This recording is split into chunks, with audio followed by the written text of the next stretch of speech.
Hi, and welcome to the Active Code podcast, brought to you by Aspire Active Partnerships. I'm Paul Griffiths, and joining me each week on the pod is Luke Johnson. Aspire Active Partnerships is a community of like-minded business leaders who all believe that collaboration in the sports coaching and children's activity sector is essential for success. We've proven that working in collaboration does benefit business growth and essentially helps more children be more active more often. To combat physical inactivity, we need organisations that are performing at their very best. Organisations will only operate to high standards if they are led well. So, if we can focus on developing high quality leaders throughout an organisation, not just at the top, customers will experience higher quality services, which means heightened enjoyment levels and increased levels of physical activity. And if we do this at an early age, we know that we can build the foundations for a more active, happier and healthier life. The Active Code investigates what it really takes to be a successful leader and how organisations can combat physical inactivity. We won't be alone through this journey. We are joined by business owners and experts from our sector, as well as inspirational people from outside our industry. We'll understand the importance of physical activity to our guests, reflect on leadership experiences, and gain thought-provoking insights on how we can crack the Active Code and get more children more active more often. If you like what you hear, please leave us a rating and subscribe wherever you get your pods. During this episode, we are joined by Tom Trout, Managing Director at Care Recruitment. Care Recruitment are a recruitment company who put service and delivery at the heart of everything they do. They go the extra mile for both candidate and client. Tom and his team have supported over 1,000 candidates find their perfect role and are specialists in nursery, child and adult care. During the episode, Tom shares how Care Recruitment do things differently, the current recruitment trends in the children's activity sector, why so many job adverts don't work, since the pandemic, what people actually look for in a job advert, and how employers must adapt to a new generation of applicants. Enjoy the pod. Tom, welcome to the Active Code. Thanks for joining us today. How's things? Yeah, very good. Thank you. Thank you for having me. I'm very excited to be a part of this. Yeah, I think I guess we'll take loads from this. No pressure, but I think that's really good time as well to talk about recruitment in particular. But let's start at the very beginning. So, can you just share the experiences of what shaped who you are today? Yeah, absolutely. There aren't any sort of defining moments, I guess, in my life, but I suppose there are three key things that really have made me who I am today and put me in the position I am today. So first of all, I guess the obvious one is my parents. I've learned a lot from them, incredibly hardworking people, but incredibly family orientated as well. So I am one of four boys. So I've got three brothers. So it's pretty tough for my mum. Obviously, growing up, we're all rascals, I guess, but we're all very, very close. And we're still we're very close growing up, still very close now. And I learned a lot from them with that, and that actually sort of filters over quite a lot into how I do business, how I manage my team. As corny as it might sound, I do see them as my family, really, in that sense, and I'm very loyal and very protective in that regard. So, that has helped me throughout my career, but it could also be a detriment sometimes as well. But certainly that work ethic piece from them for sure. My failures is the second one. So and there have been many, but I always think that a failure is a time to learn. It hurts, and at the point of failure, it hurts. Of course, it does, but you can take something away from every failure. And it took me a while to realize that and to overcome that. But as soon as I did, it changed the way that I looked at business, that I looked at life, and has really sort of propelled me through my career, I guess. And as I say, there are so many, I can't go into them, but every single time I will try and look at something and try and learn from it. And again, that shaped the way that I manage my team. It shaped the way that I try and raise my son as well, actually. So that's certainly a big one. And then the final one, I guess, is the people that I surround myself with. So I've never been sort of I guess I'm quite academic. I didn't particularly enjoy school. I ran around with the naughty kids at school and things like that, and then came out of school with some good GCSEs and that sort of thing. But ultimately, very quickly realised I needed to surround myself with like-minded people. And I'm very lucky to have done that in a personal capacity and in my work life, my business life as well. So my wife makes, she's incredible. She makes me work very hard. She makes me want to be a best dad, everything like that. But I'm also very, very lucky to have found my business partners as well, who Abby and Lawrence, who I now work with. Incredibly talented individuals, much better, much smarter than I am. So I learn off of them every day. They inspire me every day, and we've built again an amazing team of great people. People that I learn off, people that inspire me every day. So I guess they're the three main things that have sort of, I guess, sculpted me to who I am today. But again, I learn something new every day. I'm shaped slightly different every day. I change every day depending on sort of what I gather from the people around me, really. Fantastic. You mentioned your business partners there. You just Yeah. go into a bit more detail now about the career journey. So, love Care Recruitment, who you are, what you do, why there's a need for it. Yeah, absolutely, of course. So I guess I'll take you back to the beginning. So there are two businesses. So Love Care Recruitment is the newer, and Love Recruitment is the original one. You can tell we're not particularly creative with the names. We've not really changed much. But Love Recruitment started 8 years ago, and it started with my business partners Abby and Lawrence. So they were in recruitment beforehand within the leisure sector. So that's sort of fitness, leisure, well-being, things like that. And they wanted to do things differently. Agencies, unfortunately, and in some cases, probably rightly so, do have a bad name and a bad reputation. And they wanted to do things differently. They wanted to put the candidate and the client at the heart of everything they do, and really make a difference to the people we work with and to the industry that we work in.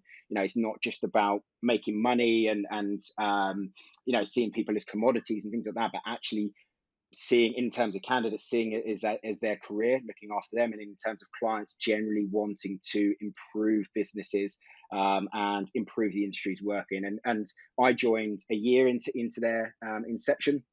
So I've been with them for 7 years now, and have worked, across the board within the leisure sector originally, sort of building that up to the biggest fitness recruiter now within the sector. And then about 2 years ago, we had quite a lot of crossover from people that had worked with us within the fitness sector that moved into either childcare or adult care, and wanted us to come and support them. They knew how we worked, they knew how we operated, how we're different.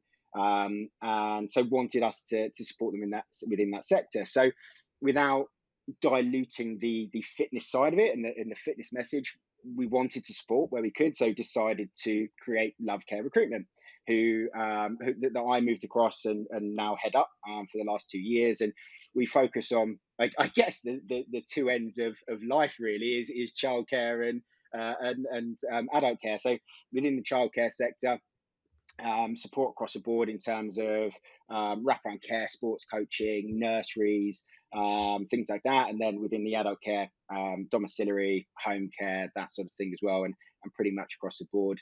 But yeah, that's Love Care. We're 2 years strong. And I think you mentioned about the need for it. I think there's always going to be a need for recruitment and recruiters, because it is a full-time job.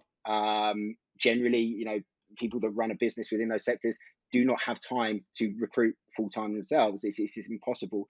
But I think there's a need for us, because hopefully our clients will attest to this as well. We are different.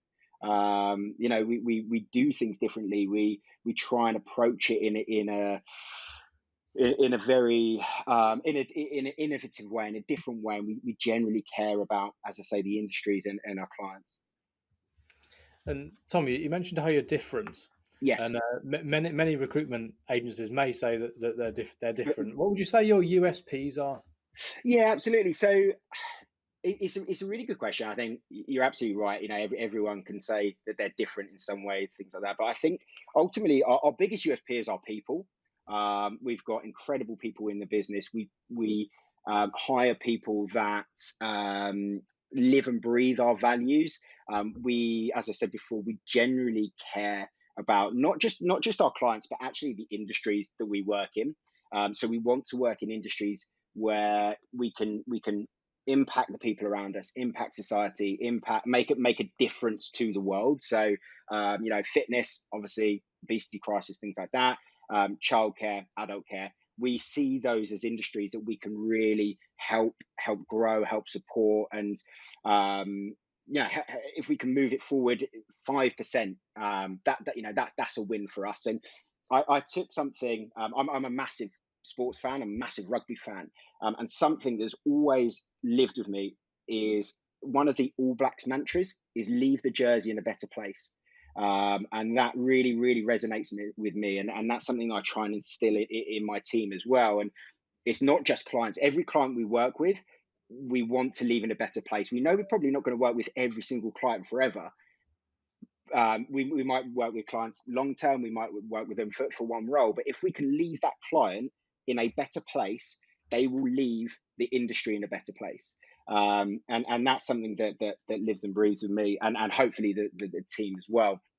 I think another USP is we are incredibly honest and open, and it's actually one of our values is sort of radical honesty and radical openness. And again, sometimes that might be to our detriment, but working with our clients, we want to partner with them. We want to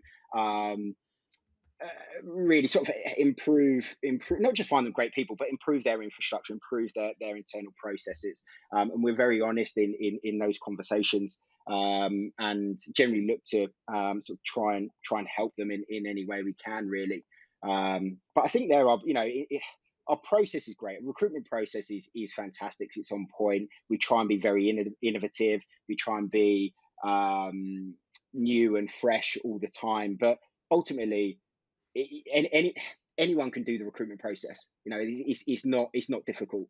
The art behind it is where it is what sets us apart, and it's that caring and it's wanting to make a difference to people. Tom, you mentioned the rugby analogy there. I'm assuming Yeah. that you've read Legacy. James I have. Kirk? I have. Yeah. One of my favorite books.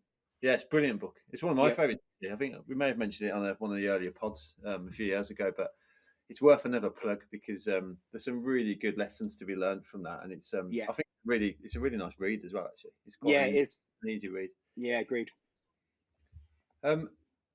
Obviously, as a recruitment agency, you tend to be tarnished with the same brush at times, and I think a lot of people in our sector can be tarnished with the same brush as well, which is really frustrating when some of the work that people do is so good and has such a positive impact.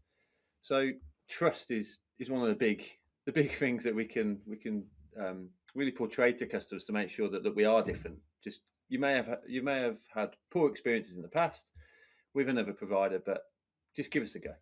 Trust in us. Don't tarnish us with the same brush. So, do you have those type of headaches? And if so, how do you overcome them? Yes, we do. I suppose more so with candidates more than anything.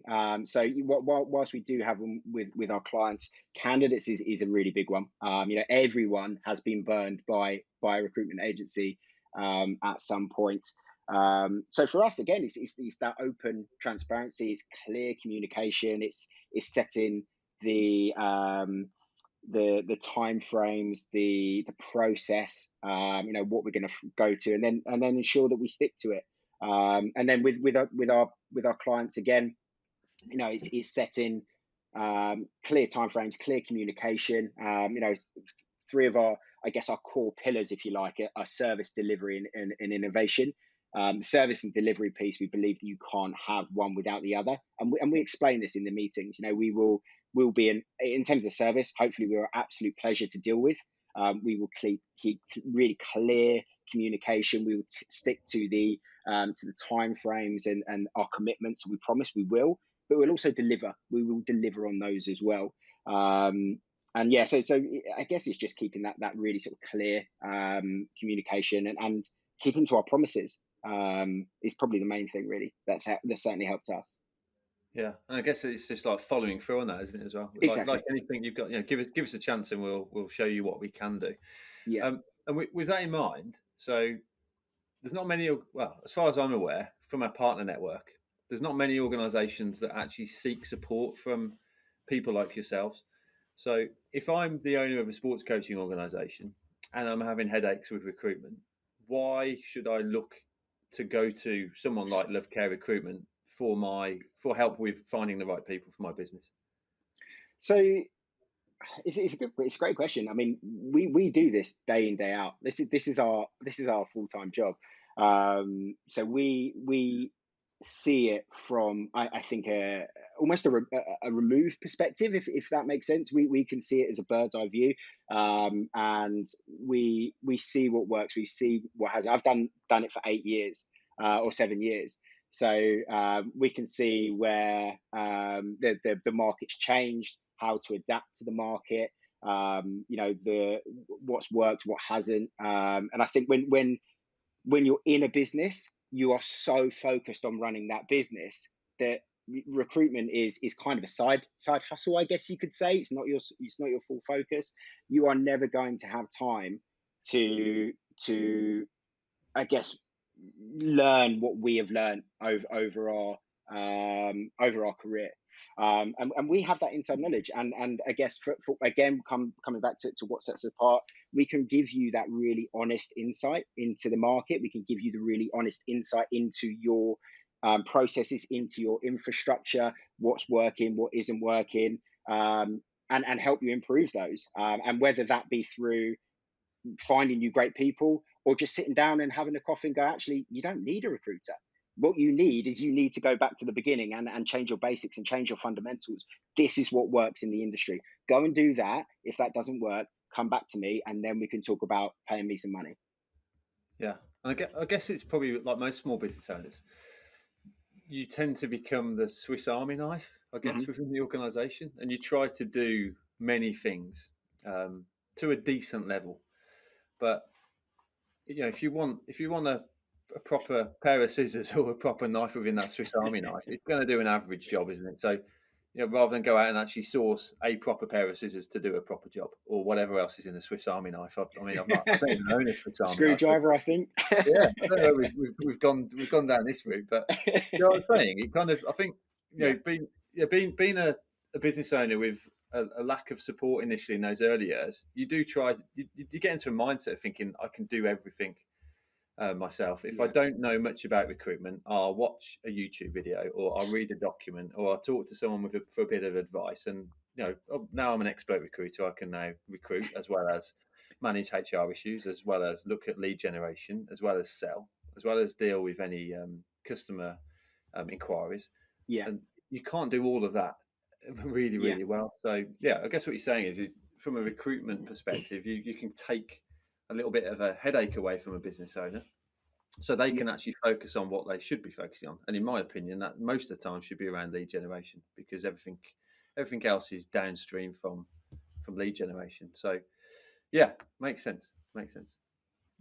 And Tom, you recently conducted a survey on recruitment and retention in the children's activity sector. So what would you say the current state is of recruitment in our sector at the moment?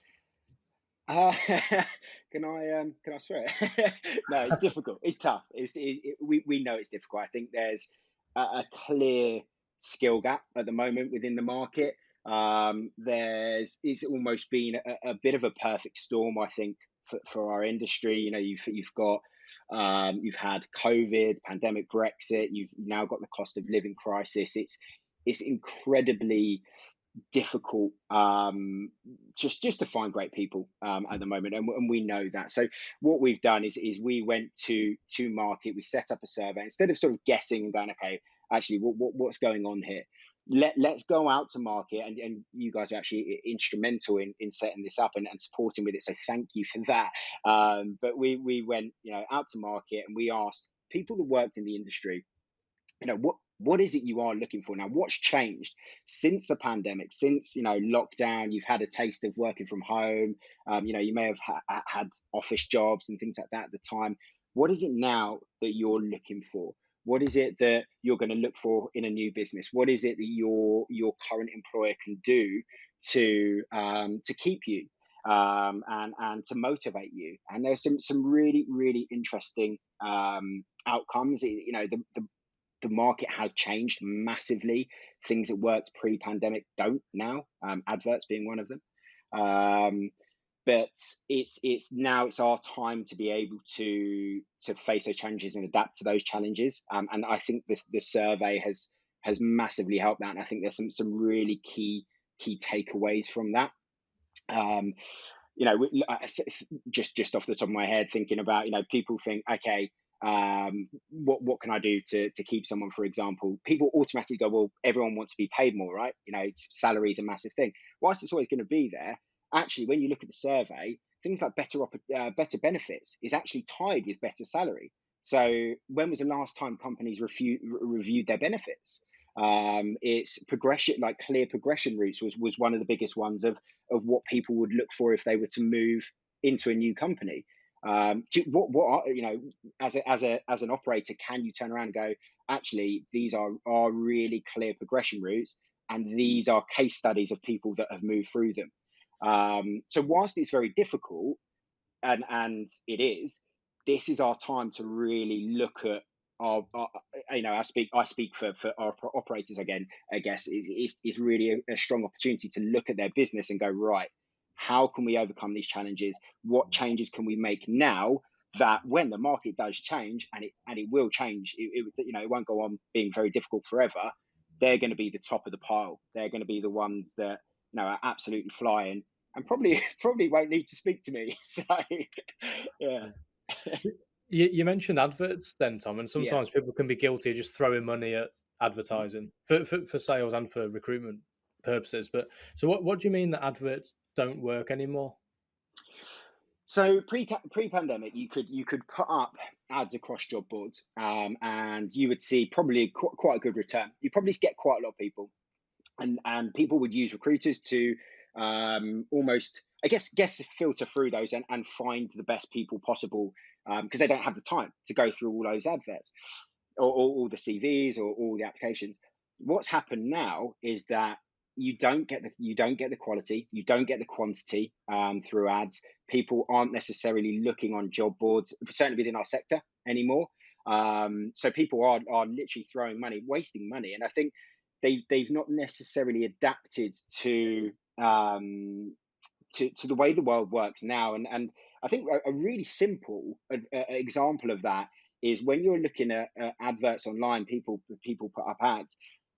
Most, certainly within our industry, most roles now will maybe look at younger generation, right, to bring on board. Most people will be looking at that through their mobile phone.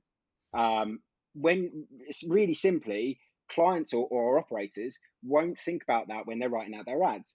They will put on huge amounts of information. They might not put on salaries, because they think we won't tell them about it because we can't necessarily pay as high as other people. And actually, all that's doing is putting people off because they've not adapted to the new generation, if that makes sense. So, keeping we're keeping adverts, really clear, concise, thinking about, right, if I was on a mobile phone, which I think, we did a run on our website recently. 75% of people would look through our mobile phone. So whenever we put our ads out, we're going, right, if someone's on a mobile phone, what does that look like? Is it really clear? Is it concise? People don't want all the waffle anymore. And actually, part of that survey as well was, what puts you off from actually not applying, and the biggest one was not having a salary on there. So again, it's recognizing the way that the new generation works, and trying to adapt to that. And just going back to the point before about having employee benefits was as important as salary. Yeah. What kind of examples could you give of benefits that you've seen on from different organizations when they're recruiting? Yeah, benefits, I guess, is a tricky one, really, because it's very budget led. Some people are going to have a very very small budget, and others, bigger companies, might have massive budgets. But I think one's at the forefront at the moment. Well-being is a massive one. So anything you can do towards well-being, whether that's gym contributions or health club contributions, whether it's there's 24/7 like mental health call lines that you can set up through your business as well. Cycle to work schemes, things like that. And then obviously the maternity and paternity is huge at the moment as well. But then also looking at things you can do through charities. That can be a benefit. What can once a month volunteering, once a month day off to go and do volunteering at your local charity, things like that. That's something that's becoming much more exciting for younger generations coming in for sure. But it is all very budget led. I think the biggest thing that I would suggest to operators for that sort of stuff is ask your employees, go to the sorts of people that you want to employ, go to your best people and go sit them down and go, guys, if you were looking for a job now, what are the benefits that you want? If I needed to hire you, tell me your top 3 benefits that are going to get you to come through the door. And I think that's something that a lot of operators don't actually do is go to their great employees now and ask them. They're trying to is guesswork. They're going, okay, right, let's Google it, let's have a look. But actually, you've got the answers in your employee base. Go and go and buy them a coffee. Yeah, it's a really good point, Tom. I think too many business owners forget the simplicity around like the answers are there for them to gather, like just simple conversations, whether that's done face to face during one-to-one meetings or questionnaires that go out. Get out there and ask what people think, because the answers are there, and it'll save you a hell of a lot of time, headaches, and potentially money if you start investing in the wrong things. Exactly. If you just go back to the job ad side of things we're talking about. Yeah. So what type of platforms would you suggest to listeners, though, if they're looking to find and attract good candidates? Where are the people hanging out, Tom? If I had that answer, I'd be a millionaire, Paul.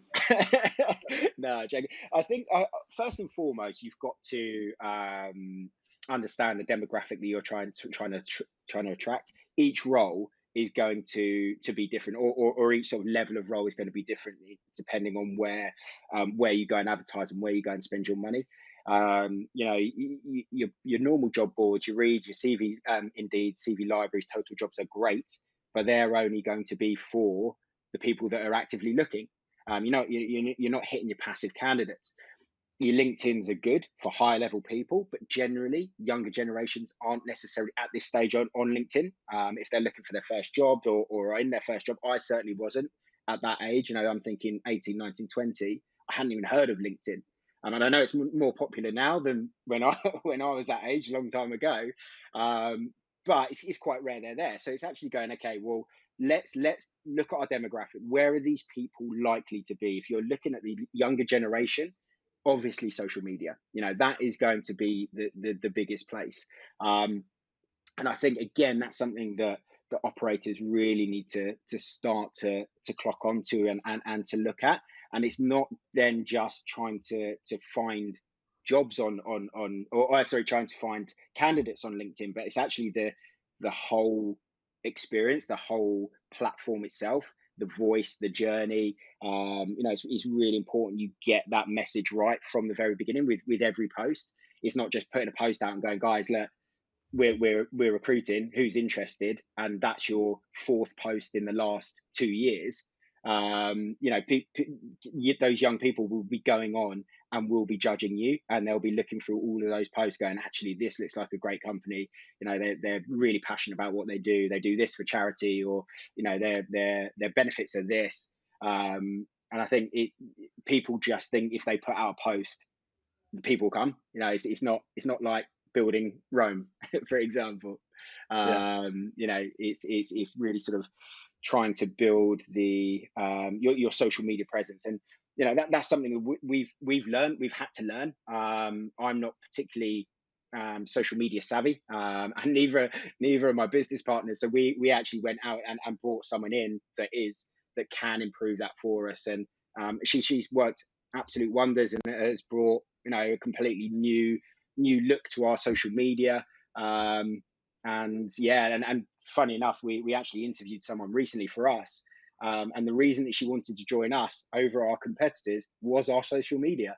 She was like, "You are by far, the most fun, the most engaging company that I've gone and spoken with in terms of their social media." So it shows it works. Yeah, I think there's so much synergy with recruitment. I mean, tell me, I might be wrong here, Tom. But Cool. in my opinion, I think there's a lot of synergy with recruitment and marketing and sales. I Mhm. think a lot of people forget about. So you talk about a few minutes ago, you mentioned about personas. So the first thing we'll look at with marketing is the persona of the person that has the headache or the problem. Same thing for recruitment.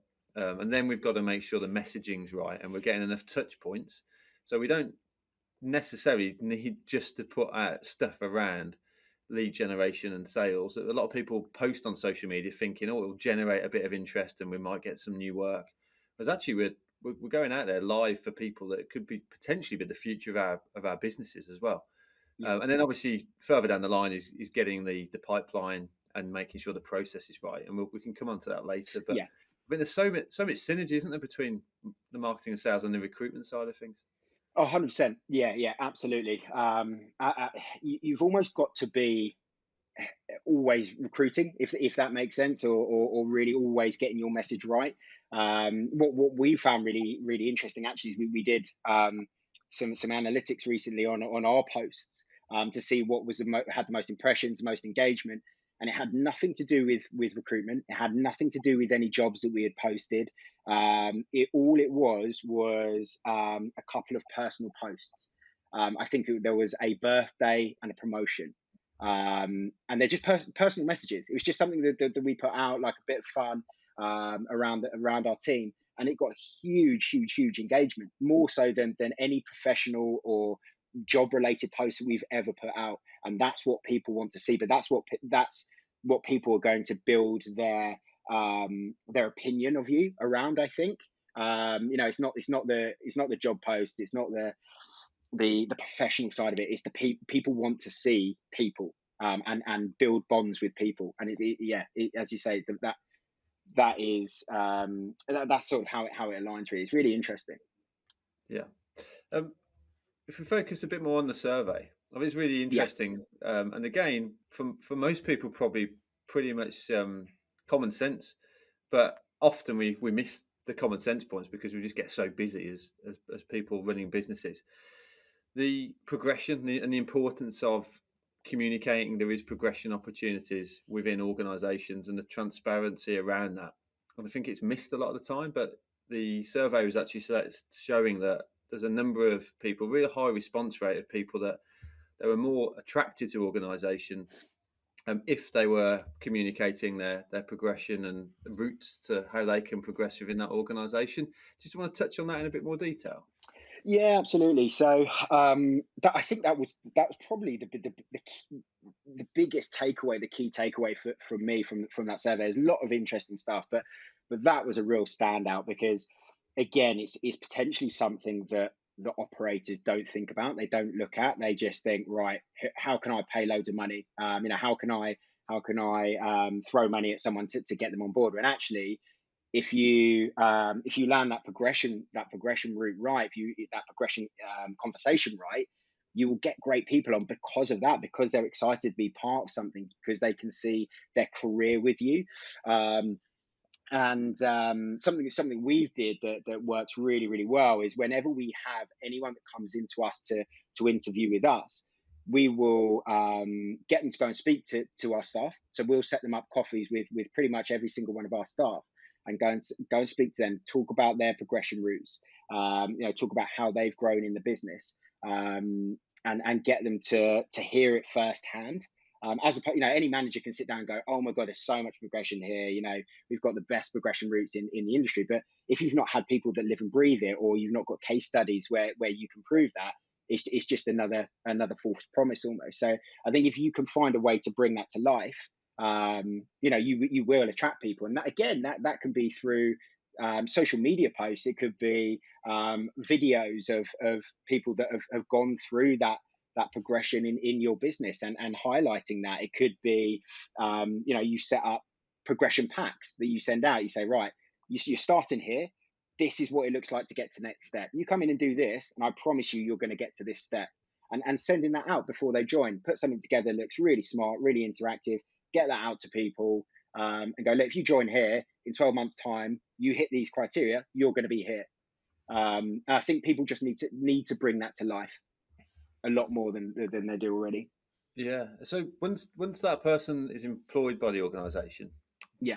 um, do a lot of leaders fall into the trap of, I've shared the progression route when you first joined us in that, that 3-month probationary period. We spoke about the progression route.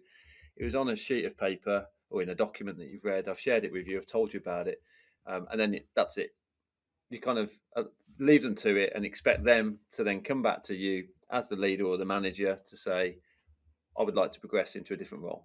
So are we missing a bit of a trick as well as business owners sometimes, that we actually need to maintain constant communication, whether that's through one-to-ones, whether that's through regular performance reviews, whatever you want to call them, but in essence, communication and making sure that the progression routes are communicated ongoing and people understand that in order to get from A to B, I do need to cover X, Y, and Z to have an opportunity to progress.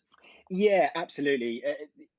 Exactly that. I think as a manager, for me, you have a duty to support that person to get them to next level. And something that has always really helped me with my staff do that is it's going to sound really simple, but it's obviously goal setting, but it's starting from that end goal and working back. And it's something I picked up for, I can't remember the book for the life of me, but I've read it. It's probably a few years old now, but it was incredible how it broke it down. I think it was the one thing, but I'll come back to it. But essentially, you start with the end goal, promotion, whatever that may be, and then you break it down into monthly goals, weekly goals, daily goals, and you sit down with that person. You go, right, to get to this end goal today, you need to do X, Y, and Z. This week, these are your bigger goals. This is your X, Y, and Z goals. Monthly goal is this. And if you break it down into really tangible, simple things to do, people are so much more engaged and aren't frightened by that bigger goal because it's so simple. And that way, it's so much easier to track for a manager that might have 101 things to do. They can simply turn around at the end of the day, drop someone an email and go, hey, John, did you manage to do X today? Did you manage to do your daily task today? Yes. Okay, brilliant. You are now on your way to that end goal. But you're right. I think, it is that constant communication piece, and it is following through with what you promised, essentially. Yeah, I'm going to put you on the spot here, Tom. So Yeah. we've had this discussion internally for several months now, and we're just working on a new people strategy. Okay. I think at the kind of, it's called the entry level, but the most important level when we're working with children, our coaching workforce, not everybody is going to have the opportunity to progress within the business because there's just not enough opportunities available, and I'm assuming that's going to be the same for anyone that works in our sector. So would you recommend that organisations look at progression both outside of the business into the wider world as well as their own business? Yeah, 100%. It's a great question. I think this comes back to again a company's values as well. Ultimately, everyone isn't going to succeed in your business. It's quite simple. But I think if you can help that person succeed in your career, you're doing the right thing. And it's what we say in our business. Ultimately, we want everyone to stay with everyone that we hire. We want to stay with us forever. We know that isn't going to happen. But if we can help them get to their end goal, whether that's with us or with another business, then we've done the right thing. And I think as long as you have that honest and open conversation with staff, then appreciate it. Sit down with them and say, look, actually, you might not reach the level here that you want to do, but actually, what we're going to do now, if you try really hard with me, I'm going to try really hard to get you to that level so that when you leave the business, you can go on and achieve those things elsewhere. And you know what? They might come back round in 3 years' time and come and be a more senior person in your business because they've gone away and done incredible things and want to come back.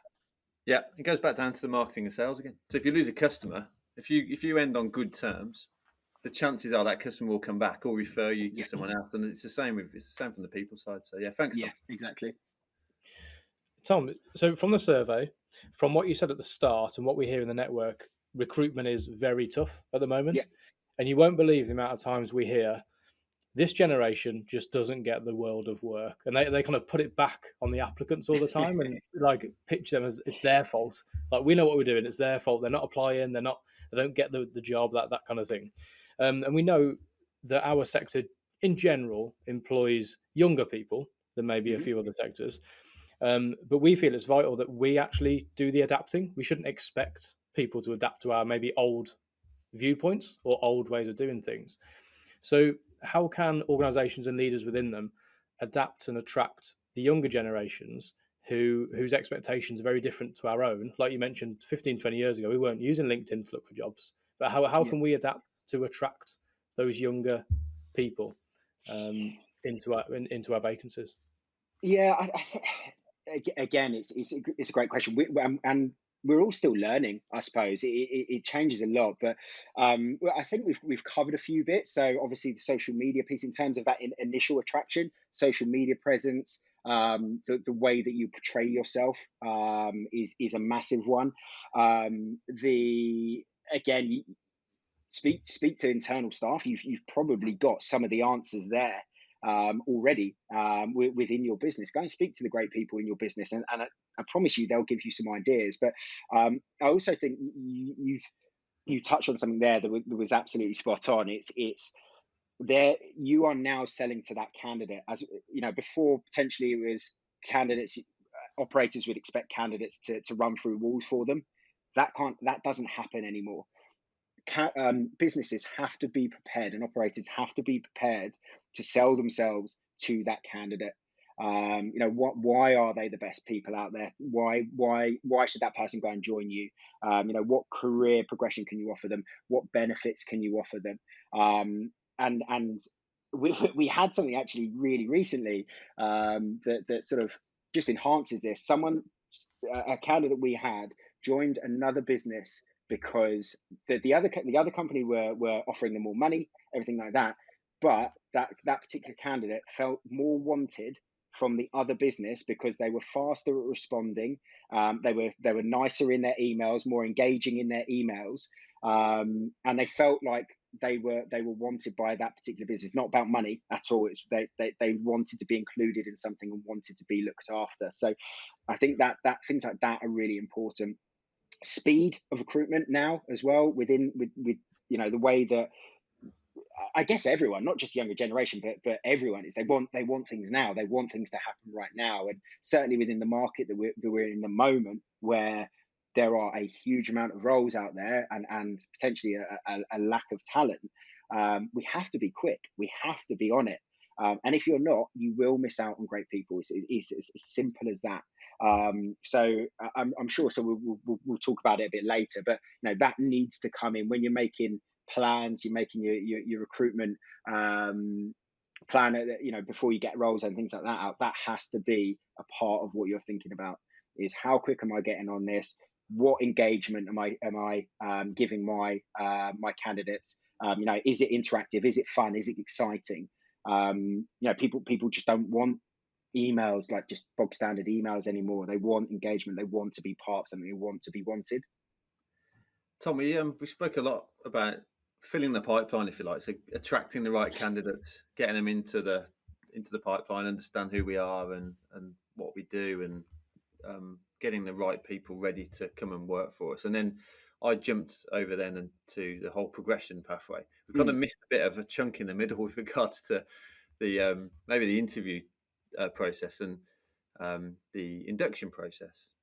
So can we just spend a little bit more time on that and just maybe detail that a bit more for our listeners? So the kind of your top tips around what does that look like from a recruitment and an induction perspective, because obviously crucial parts in that pathway. Yeah.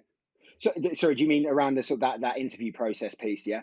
Yeah, Yeah, absolutely. So we actually we spoke a lot about it actually. I think in the event that we came and that you kind of invited us to. So is the building relationships piece is so important now. So being very quick to actually pick up calls to people. Don't hide behind emails. I think that first point of contact is absolutely key now. Pick up the phone, arrange a call, even if it's just a 10-minute introductory call. You can start building those bonds and those relationships with people. I think it's very, very easy for candidates to what we call ghost or no show now, because of the amount of roles and things like that out there. And if you're hiding behind an email, people will feel much more comfortable in doing that. But actually, if you start to speak to people as quickly as possible, you'll build those bonds, get them in for interview as quickly as possible as well. And I think what's really important is make that interview reflective of the candidates you're speaking with. So what we sometimes see from operators, they'll get young people or dare I say entry level people into the business, and then absolutely grill them, and it's just not going to land. You are going to put people off. So make that interview process or that initial interview reflective of the person sat in front of you. If it is a younger person that's coming for their first job, or someone that's only been around for a couple of years, make them feel comfortable. Make it a conversation, a two-way conversation, because as I say, as I mentioned before, you are selling your business as much as they're selling themselves to you at that stage. So that's really important. And I think again, just being open and honest, and giving them access to your business, get them excited. Again, we're very honest whenever we interview with someone. For us, we're very honest in terms of the conversations we have.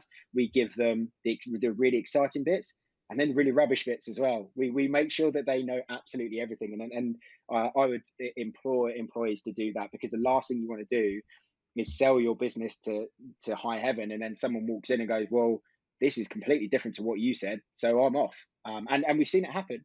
So I think it's setting up that really informal conversation, get them relaxed. You'll get much more out of it in the long run than you will sort of having here's some questions, let's go through them, bang bang bang bang. So that's probably the biggest thing that I would recommend. Brilliant. And what does the future look like for the sector then, Tom, regards the recruitment side of things? It's a good question.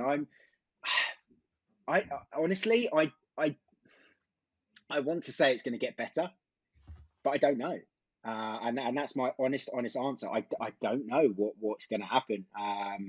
It's at the moment it's difficult. You'd like to think it's going to turn, but I can't predict that. As I say, if I could, then I'd be probably on a yacht in the Bahamas somewhere, but I'm not. Tom, do you get an insight into where the candidates are going? Like what sector are the good people going into? What's turning their heads? We do. We're competing with a lot of industries at the moment, which we've never done before. From sort of what I've seen, people are going for like hybrid working. Sometimes they'll go for like Monday to Friday office hour working. They'll go for it. Honestly, it ranges. It's people are looking for more money elsewhere. I mean, I'll give you an example. We had someone recently that went for an interview with one of our operators, and absolutely loved the industry, loved the job, everything was so good.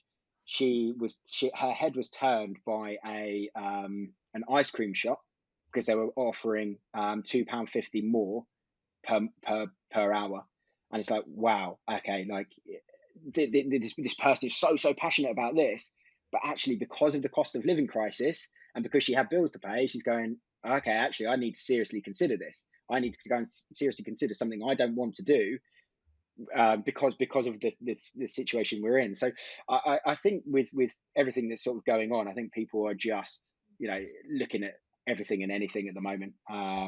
There's no one industry that they're moving into. It's a multitude of things, really.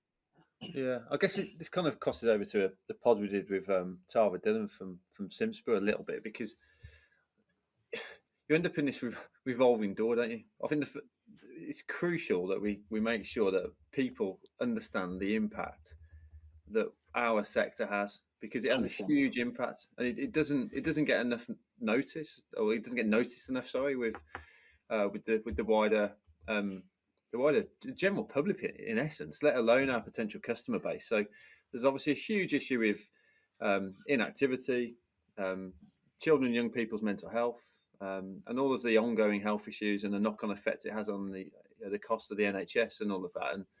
And more emphasis and education, I guess, to Agreed. really kind of understand the importance that our sector has, will then eventually really kind of fall back down into the importance of working in our sector and the opportunities to progress and to grow and to get paid a salary that reflects the impact that it has. Yeah. So there's a lot of work needs doing, and I'm not going to say that we wave a magic wand and it gets done, but that kind of joined up approach is so important to get right. And it feels to me that we're a couple of guests that we spoke to recently on the pod, in particular, that we're at a kind of pinch point for the future of the sector, and it's a really important one, and it needs that collaborative approach, I think, to get it right.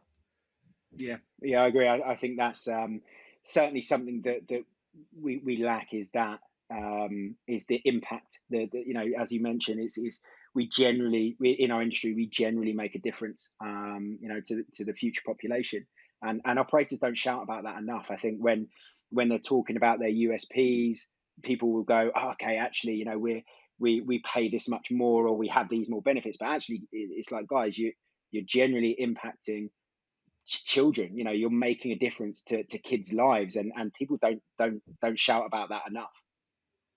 Yeah. We'll try and finish on a positive note. So, with regards to the future of Love Care Recruitment, what does that look like? What are your big goals for the next 12 months?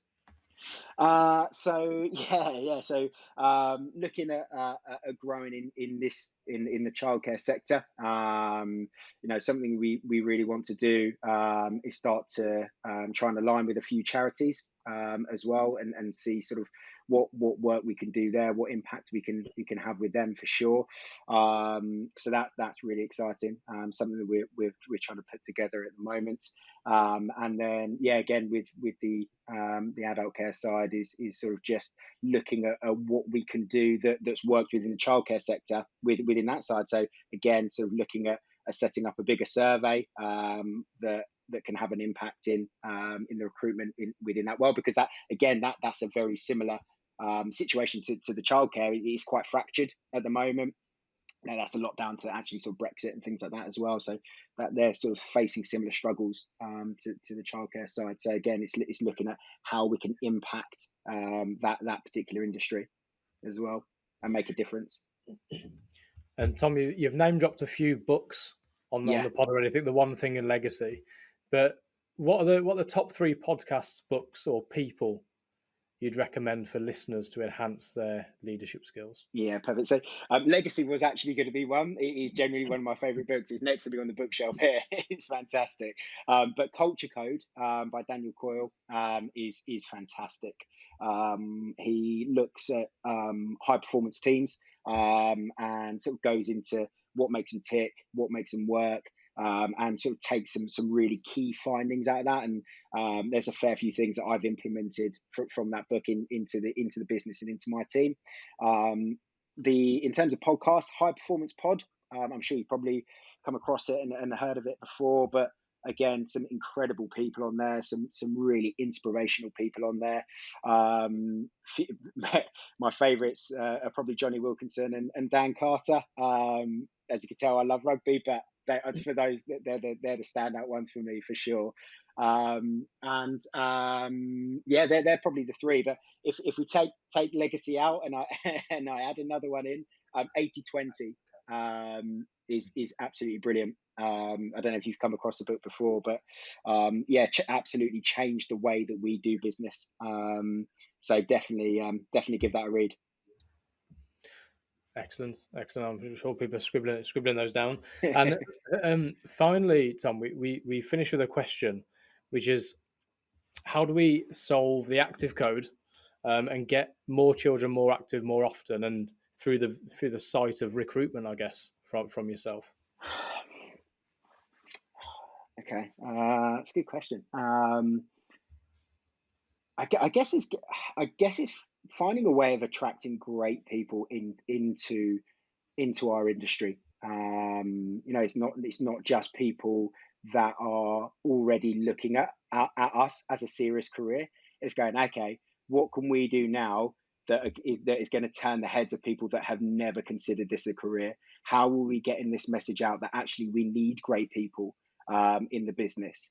We need great people in the industry, and I think that's probably going to be a big one down the line. Is actually, what can we do to stand out from the crowd at the moment from other industries, and not just going for people that are already passionate about it. Yeah, thanks so much, Tom. There's some really good knowledge that you shared there, and I think there's just so many ideas, tips, tricks, ways in which people can help address recruitment in their own organisations, and that's what this pod's all about, and sharing good practice and giving people solutions to their headache. So no doubt people have scribbled pages of notes down. I certainly have, and I know Luke has, looking at his iPad next to me. But thank you so much for joining us. It's been great. It's gone really quick. If people want to reach out to you, Tom, and learn more about what you guys do, where can they find you? They can contact me directly. Tom at loverecruitmentgroup.com is my address. Feel free to drop me an email or jump onto our website, which is carerecruitment.com. And as I said at the start, open to any conversations, whether that's about working with people, just catching up about the industry, offering advice. We are generally here to help, and we want to help. So feel free to reach out. Great stuff. And one last thing as well, Tom, is a link to the survey. So the survey that we've referred to during the pod, where can people find that survey if they want to learn a bit more about it? So there's a link on our site. So if you jump onto our site, jump onto the drop-down menu, and then right at the bottom, you will see Love Care Recruitment's Pulse survey. Jump on there and you can download it for free and have all the results. I've also put a few sort of insights and takeaways from myself as well. So great, and we'll put a link in the summary as well. Get that in there. Right, thanks very much, Tom. Really appreciate you jumping on the pod today. Some really good insights. Thanks so much. Thanks for your time. Join us next time for the Active Code podcast. Remember to subscribe to the podcast so you don't miss an episode. You can connect with us on Twitter at aspire_partners and find out more about us and the network at www.aspireactivepartnerships.co.uk.